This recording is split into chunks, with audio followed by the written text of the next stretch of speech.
Here's the thing about engine swaps. You have to, whenever you swap an engine that didn't have the exact same parts as the old engine, you have this engine, for example, this engine did not have an oil cooler, but it's compatible for an oil cooler. So the oil cooler for my old engine fits on it, and it will seal well, because it's just, that's the cool thing about Subarus. They're kind of like Legos. Most of their parts are universal, so you can switch out.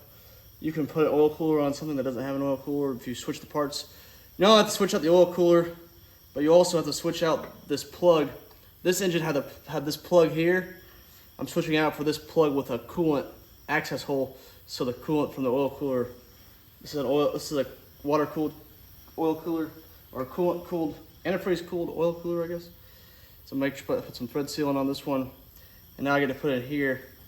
Now this hose from the oil cooler will be able to access and feed back into the engine block.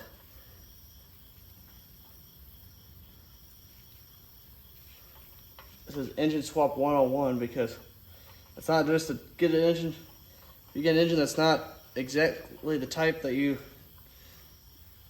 it's not the exact rear range, but it's still universal block. The parts will still bolt on. You have to swap parts over like this oil cooler.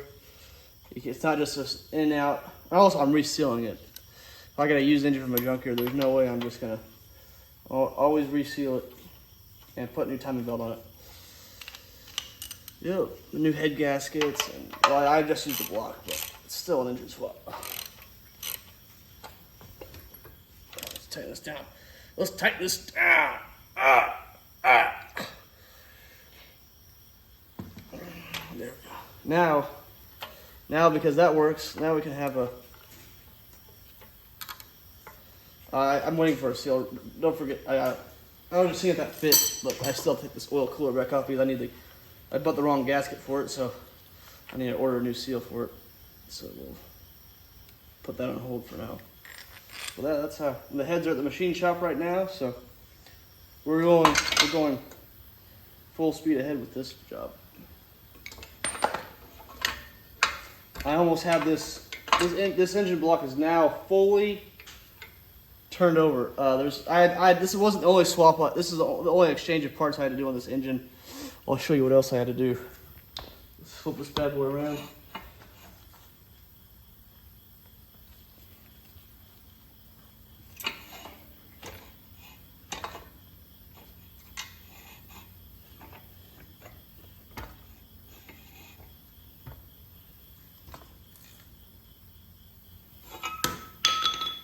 This PCV system was different on the other engine. It had this PCV system right here was different, so I had to switch the pipes around. I had to switch a lot of things around, but the cool thing is everything still bolts on just fine. Everything goes back. The oil pressure sensor goes where it needs to go. The NOx sensor will go where it needs to go. Everything is gonna land where it needs to land. The water pump bolts right on. So that's the cool thing about these engines, is you can switch parts. It's like basically like building Legos.